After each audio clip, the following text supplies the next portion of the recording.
তো ধীরে ধীরে তাপমাত্রার পারদ যথেষ্টই বাড়ছে, তবে সর্বনিম্ন তাপমাত্রা 15 ডিগ্রি ছাড়িয়ে গিয়েছে। আগামী দুদিন আরও তাপমাত্রা বাড়বে পূর্বাভাস হাওয়া অফিসের। কি বলা হচ্ছে আরও বিস্তারিত জানাবেন মফিজুল ইসলাম রয়েছেন, সরাসরি চলে যাও মফিজুলের কাছে। মফিজ, সুপ্রভাত, কি জানাচ্ছে হাওয়া অফিস?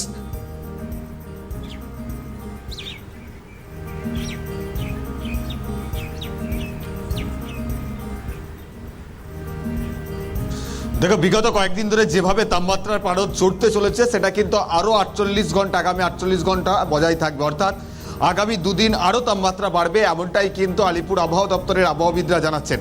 আজকে সর্বনিম্ন তাপমাত্রা ইতিমধ্যে 15 ডিগ্রি ছাড়িয়ে গিয়েছে। 15.4 ডিগ্রি সেলসিয়াস রয়েছে সর্বনিম্ন তাপমাত্রা, যা স্বাভাবিকের থেকে অনেকটাই বেশি। অন্যদিকে সর্বোচ্চ তাপমাত্রা সেটাও কিন্তু স্বাভাবিক ছাড়িয়ে যাবে, স্বাভাবিকের যে তাপমাত্রা সেক্ষেত্রে 26 ডিগ্রি ক্রস করে যাবে আজকের এই দিনের সর্বোচ্চ তাপমাত্রা, এমনটাও কিন্তু বলা হচ্ছে।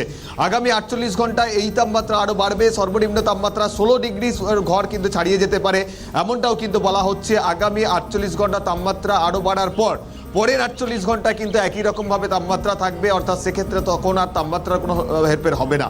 ফলে যে জাকিয়ে ঠান্ডা, যে শীতের যে ঝোড়ো ইনিংস ছিল সেটা কিছুটা হলেও সেটা কিন্তু ঝিমিয়ে যেতে শুরু করেছে।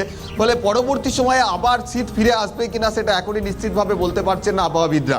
তবে দক্ষিণবঙ্গের জেলাগুলোর ক্ষেত্রে এইভাবে তাপমাত্রার ক্রমবর্ধমান এই বৃদ্ধি, সেক্ষেত্রে উত্তরবঙ্গের পরিস্থিতি কিন্তু সম্পূর্ণ আলাদা। সেখানে কিন্তু তাপমাত্রার এত দ্রুতগতি যে ঊর্ধ্বমুখী সেই পরিস্থিতি নেই, সেখানে কিন্তু তাপমাত্রা একই রকম বজায় থাকছে। আগামী কয়েকদিন একই রকম সেখানে কিন্তু তাপমাত্রা বজায় থাকবে। ফলে উত্তরবঙ্গের ক্ষেত্রে শীতের যে আমেজ সেটা কিন্তু একই রকমভাবে বজায় থাকছে, এমনটা কিন্তু বলা হচ্ছে। তবে উত্তর এবং দক্ষিণ এই উভয় বঙ্গের ক্ষেত্রেই সকাল এবং ভোরের দিকে কুয়াশার দাপট থাকবে, হালকা থেকে মাঝারি বিভিন্ন জায়গায় কুয়াশা থাকতে পারে, সেক্ষেত্রেও কিন্তু সাবধানতা অবলম্বন করার কথা বলা হচ্ছে। তবে বৃষ্টিপাতের কোনো সম্ভাবনার কথা এখনো পর্যন্ত বলা হয়নি, তবে পশ্চিমী ঝঞ্ঝার কারণেই এই পরিস্থিতি তৈরি হচ্ছে, এমনটাই কিন্তু জানাচ্ছে আলিপুর আবহাওয়া। একেবারেই ধন্যবাদ জানাবো আপাতত তোমাকে।